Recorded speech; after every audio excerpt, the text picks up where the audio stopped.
A restaurant owner from Sussex has been left devastated after his Brazilian girlfriend and a friend were detained by customs for 24 hours and then sent back home. Greg Corona says despite providing all the proper documentation, officials at Heathrow Airport still turn them away. Now he's setting up a campaign group to highlight what he says was appalling treatment of two innocent tourists. Our report comes from Bryony Mansfield. Oi, amor. Tá, Greg.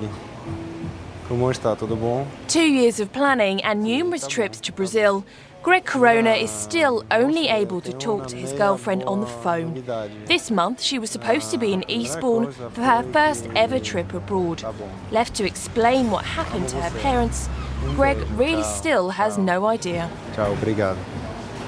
The moment I called her mom, I had to beat my lips for not crying on the phone.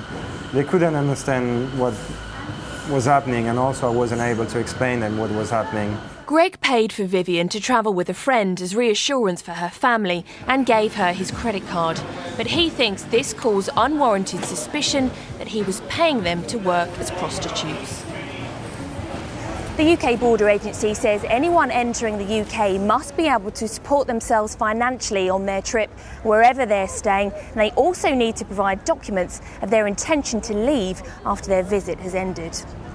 The girls had all the correct documents, but no visa.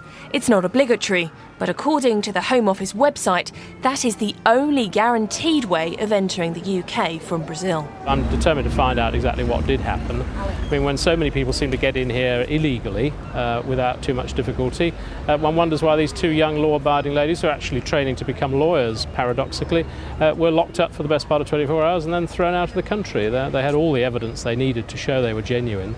So I think there's some real explaining to be done by the Home Office, and I'm determined to see that happens. In the meantime, Greg has started an online campaign and website in order to get an apology, but most importantly, to ensure that Viviane is not turned away from the UK again. Bryony Mansfield, BBC South East Today, Eastbourne.